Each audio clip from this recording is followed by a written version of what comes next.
more of you, of things I've had my fill, and yet I hunger still, empty and bare. Lord, hear my prayer. Oh, of you.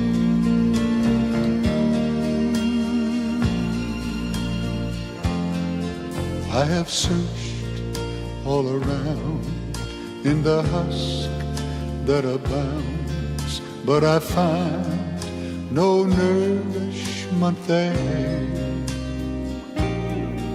Now my strength's almost gone, and I feel the pull of despair.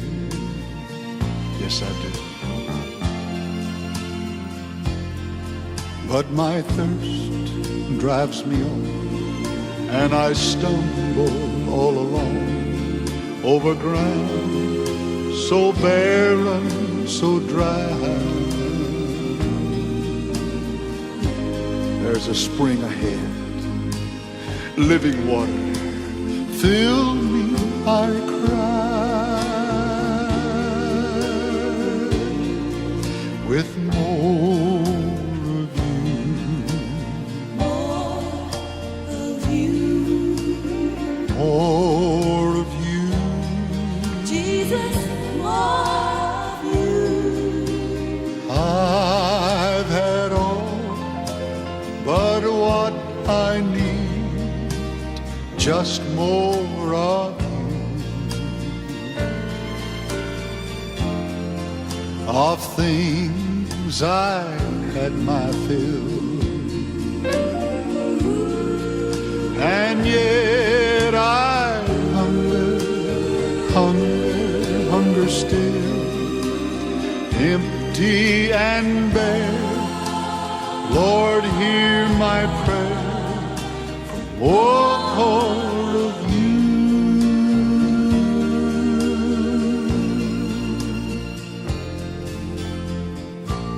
I'm not trying to find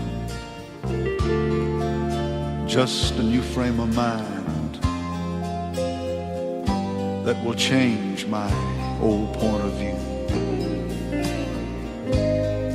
You see, I've been through them all, and deep down inside nothing's changed, nothing's new.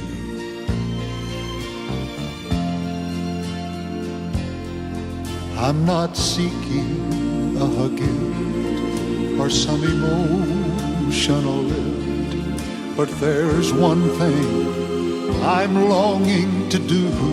Yes, I am. Just to lift up my cup.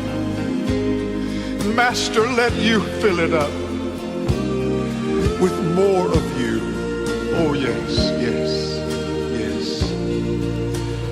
More of you.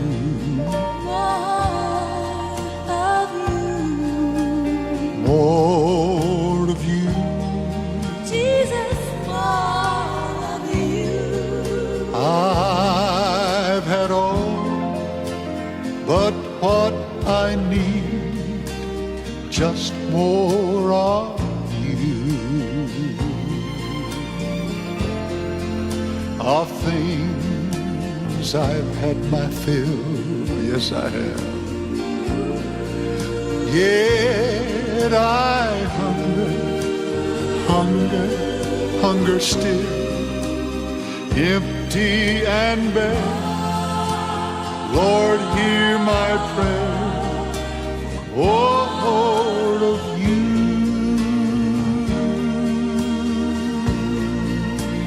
Empty and bare. Lord, hear my prayer. For more of you.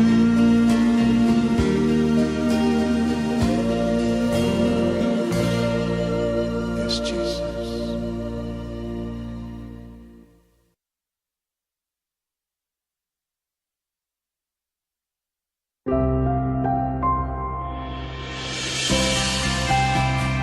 I Hi there, and welcome to today's encouragement from Our Daily Bread.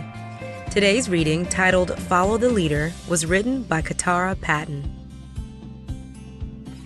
No words, just music and moving.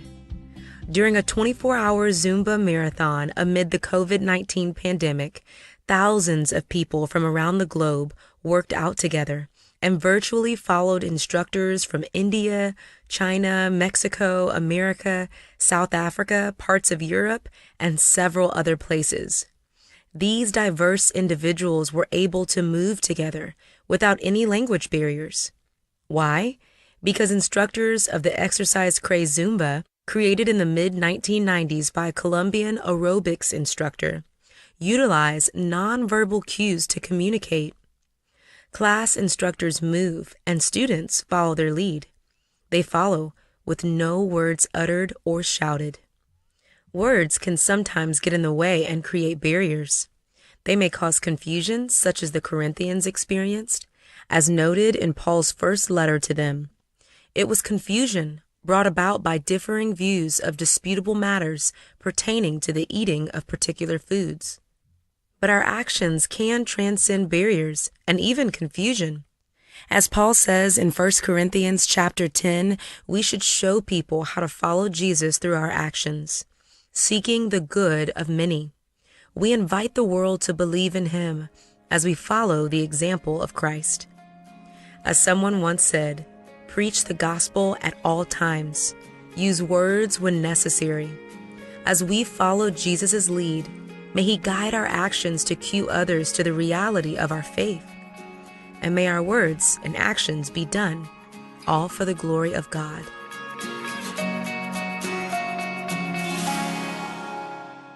Today's Our Daily Bread devotional scripture reading is from 1 Corinthians chapter 10, verse 23 through chapter 11, verse 1. I have the right to do anything, you say, but not everything is beneficial. I have the right to do anything, but not everything is constructive. No one should seek their own good, but the good of others. Eat anything sold in the meat market without raising questions of conscience. For the earth is the Lord's, and everything in it.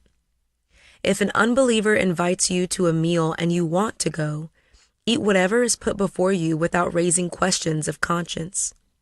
But if someone says to you, "This has been offered in sacrifice," then do not eat it, both for the sake of the one who told you and for the sake of conscience. I am referring to the other person's conscience, not yours. For why is my freedom being judged by another's conscience? If I take part in the meal with thankfulness, why am I denounced because of